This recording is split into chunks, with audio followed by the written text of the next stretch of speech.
to California, yeah, tonight. I don't wanna go to California. Go to California, yeah, tonight. Yeah. Hey. I don't wanna go to California. Go to California, yeah, tonight. Hey. I wake up, I see the sun shining. I don't like the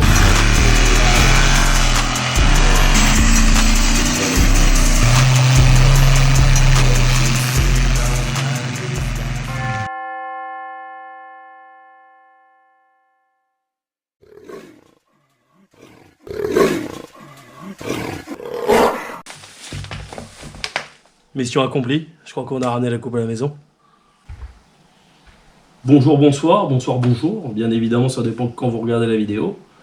Installez-vous, popcorn, petit whisky pour les intimes, et puis ça devrait bien se passer.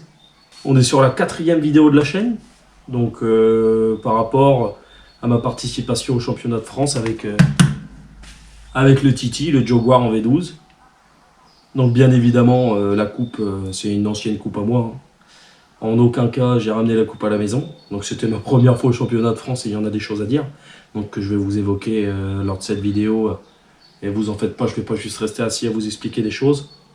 Je vais quand même vous mettre des passages et mon expérience au championnat de France qui s'est passé il y a déjà 6 mois. Effectivement, ça s'est passé au mois d'août. Là, on est au mois de mars. Donc oui, je suis en retard, comme d'habitude. Je suis un mauvais youtubeur. Si on peut dire que je suis youtubeur avec mes 150 vues, mais au moins on va dire que ça fait plaisir, hein. Donc par rapport à mon parcours sur le championnat de France, c'est que moi normalement je fais le championnat du Loiret. Donc avec mon Jaguar, et en fait cette machine c'est une machine qu'on a conçue il y a 1 an et demi, 2 ans, donc ça nous a pris 2 ou 3 ans à le faire. Donc ça c'est des projets qui mettent énormément de temps. Et donc moi ma compétition, le championnat du Loiret, elle a été annulée cette année. Mais moi, j'ai toujours voulu faire le championnat de France aussi. Donc là, ça nous a permis, par le biais des gens du championnat de France, en plus d'essayer la machine par rapport à les modifications et tout ce qu'on avait apporté. Si vous allez voir ma première vidéo, c'est la présentation complète du projet. Donc on est sur un V12 Jaguar XJS 5 litres 3. Et on est avec une boîte John Deere Lance 500 accouplée. Avec du R26, etc. Donc j'ai 2 boîtes de vitesse, boîte auto, boîte méca. Donc tout ça c'est expliqué dans la première vidéo. Ma deuxième vidéo, il y a eu beaucoup de problèmes. Donc c'est des résolutions de problèmes bien évidemment. Problème sur la boîte de vitesse, donc problème sur la boîte de vitesse auto, problème surtout sur la boîte de vitesse John Deere, les vitesses qui sautent, etc. avec du test dynamique. Pour la 3e vidéo, donc la vidéo juste avant celle-ci, la dernière que j'ai sortie, c'est revue de l'entièreté du système de refroidissement avec du riz de silicone, etc. Un nouveau calculateur moteur avec réglage, test dynamique. Bien évidemment, beaucoup de problèmes, comme d'habitude, avec ce projet et tout ce que je peux entreprendre, entre guillemets. C'est la joie de la mécanique et de la passion, donc on fait ça pour ça, même si les problèmes, on aimerait ne pas en trouver, hein. Sur la dernière vidéo, il y a une mise en conformité par rapport au règlement du championnat de France. Parce qu'effectivement, le championnat du Loiret et le championnat de France ont des petits règlements différents. Donc sur le général, ça reste à 80% la même chose, mais on a dû se mettre en conformité sur 2-3 éléments. Donc je vous invite à aller voir ces 3 vidéos si vous voulez suivre le projet. Et donc nous, on passe à la vidéo. Donc le championnat de France, il s'est passé le 9-10 août pour ma part, hein, pour l'essai que j'ai fait avec ce tracteur. Et donc c'est le championnat qui s'est passé à Arcis-sur-Aube. Donc c'était la fête des agriculteurs. Et donc il y a eu une démonstration de tracteur pooling par rapport au championnat de France, en sachant que le championnat de France c'est entre 6 à 10 compétitions par an, donc événements par an, et donc qui vont se faire soit sur les salons agricoles, dans les fêtes agricoles, dans énormément de lieux de ce genre. Donc vraiment ils font toute la France, un petit peu aussi en Belgique, et ensuite il y aura l'Eurocup, donc ça je ferai une vidéo spécifique à l'explication de qu'est-ce que le sport du tracteur pooling, parce que c'est vrai que c'est quelque chose qui n'est pas connu et qui peut être intéressant pour beaucoup de monde. Donc lors de la compétition, il s'est passé énormément de choses. Des bonnes choses et des mauvaises, comme d'habitude, vous savez bien que sur la chaîne de Jaguar, ça se passe toujours mal, ça se passe souvent mal. Donc il y a quand même énormément de points positifs, si je puis dire. Du négatif, mais une expérience, une superbe expérience. Donc on va rentrer dans le vif du sujet. Donc premier tir au championnat de France, donc avec le Jaguar. À savoir que donc j'avais le nouveau calculateur, comme vous avez vu en troisième vidéo.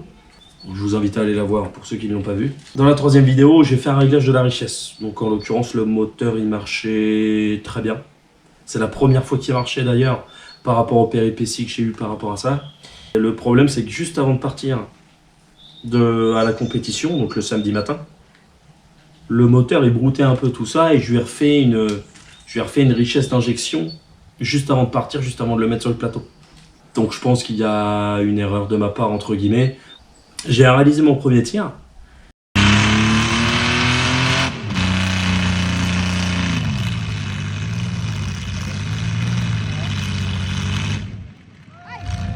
Et le premier tir, donc départ impeccable. Tout, il prend la puissance, il prend l'adhérence. Et au bout de, je pense, 10-15 mètres, le moteur il commence à s'étouffer. Donc mauvais réglage de CU, beaucoup trop riche. Beaucoup trop riche. Donc le moteur a incapacité de fournir sa puissance. Plus rien, donc premier tir, on arrête là. Du coup, premier tir pas du tout satisfaisant. Donc j'ai eu le droit à un deuxième tir juste après. Comme on était en démonstration, c'était quand même beaucoup plus simple. Donc on a remis le tracteur sur le côté, j'ai réglé donc le CU. Donc j'ai enlevé toute la richesse d'un coup. Je me suis dit sur le coup, faut que ça marche. Faut que le moteur il marche, faut que ça tire, on n'est pas venu là pour rien en fait. Donc j'ai enlevé toute la richesse et donc on passe au deuxième tir.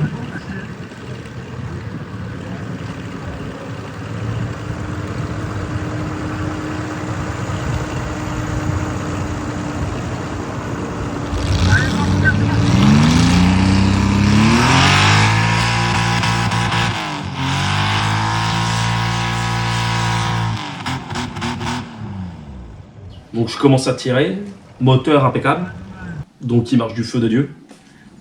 C'est la première fois qu'on entend son aussi beau rupteur du V12 de Jaguar. Boîte de vitesse au niveau des problèmes que j'ai eu sur la 2 et 3e vidéo, au niveau de la boîte John Deere, elle tient, impeccable, ça adhère. Les pneus ils adhèrent énormément parce que j'avais gonflé les pneus à 4 ou 500 grammes, j'étais à 500 grammes il me semble. Donc les pneus impeccables, en sachant que c'est les pneus, j'ai envie de dire au niveau des crampons ils sont tout neufs. Donc je vous rassure que ça adhère au niveau de ça, même s'ils ne sont pas très larges. Pour la capacité du tracteur, c'est largement suffisant. Donc je pars, pleine bille, moteur impeccable.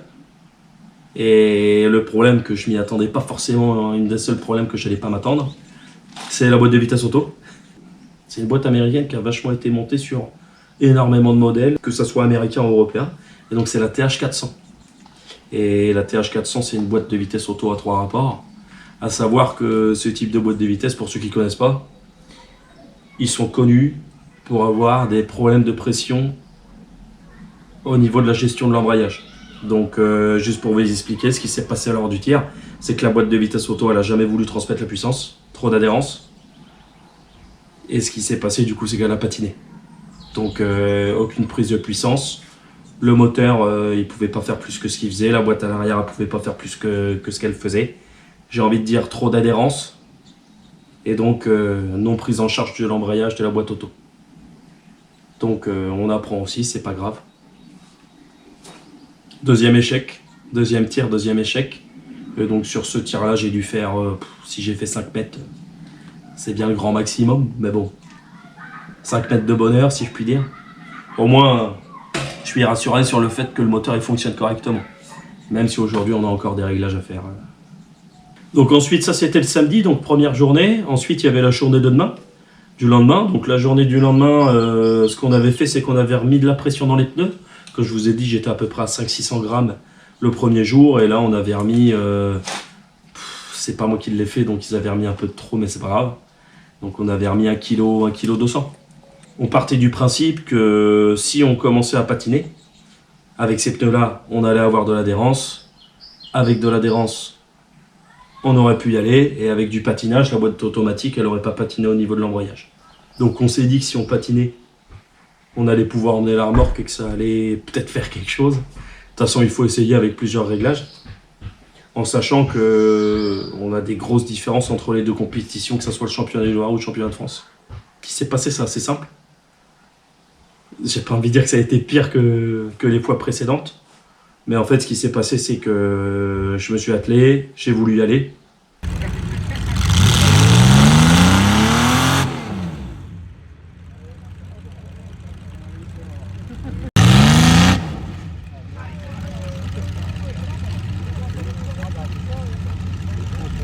C'est dur à porter.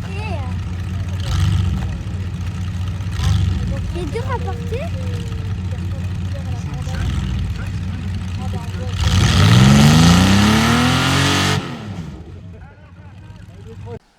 Terre beaucoup trop meuble.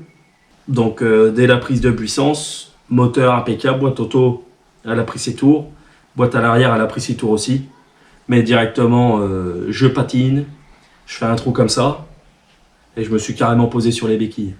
Une fois que vous êtes posé sur les béquilles, de toute façon c'est une chose, vous pouvez rien y faire. Donc là, 0 mètre. 0. Donc là, 0 mètre pour le dernier tir, donc j'en rigole, mais ça me faisait un peu chier, mais j'avais déjà accepté mon sort, que le fait que ça allait pas fonctionner. Mais donc voilà, pour ma participation donc, au championnat de France. À savoir que pour en conclure là-dessus, c'est que ce tracteur-là, niveau conception, il est super pour le championnat du Loiret. Au niveau de la gestion de piste, du poids de la remorque, de la friction de la remorque, du comportement du tracteur en lui-même vis-à-vis de la remorque. Mais pour le championnat de France, c'est quelque chose qui ne va pas du tout y être adapté. Donc je ne pourrai jamais faire le championnat de France avec cette conception. Parce qu'à savoir que la grosse différence qu'on a avec le championnat de France, c'est que eux, ils travaillent la terre énormément. Donc ils la retournent, ils la meublissent, ils la mouillent, ils la compactent, ils la mouillent, ils la compactent, ils la mouillent, ils la compactent. Et en fait, ils nous font une terre ultra collante. Ils ont des pneus avec des tout petits crampons. Justement pour éviter de casser, parce que eux, les moteurs, ils sont extrêmement puissants. Grosse cylindrée, gros couple, grosse puissance. Et donc en fait, s'ils patineraient pas, ils casseraient tout ce qui est bois de pont ou toute autre chose qui casserait à la suite de leur tir. Donc c'est ça donc c'est ça les grosses différences qu'on va retrouver entre nos championnats. Mais donc c'est pas grave. Donc ça a été une super expérience. Je remercie beaucoup la Fédération française de tracteur pooling et tous les interlocuteurs que j'ai pu avoir permis de participer et de faire un essai au championnat de France avec mon tracteur. Donc c'est le seul moment où j'ai pu le faire tourner cette année avec ma famille, donc avec mon écurie si je puis dire. On n'est pas en Formule 1 mais avec mon père, mon oncle et mon cousin. Donc on a fait ça tout le week-end nous quatre. Donc on a passé un super week-end. Donc c'est grâce à tout le monde aussi là-haut que ça nous a permis de passer un super week-end. Donc ça me tenait à cœur de remercier tout le monde. Donc comme je vous ai dit, ce tracteur-là, il n'est pas adapté au championnat de France. Il y aurait trop de modifications à faire pour pouvoir lui permettre de participer à ce championnat-là.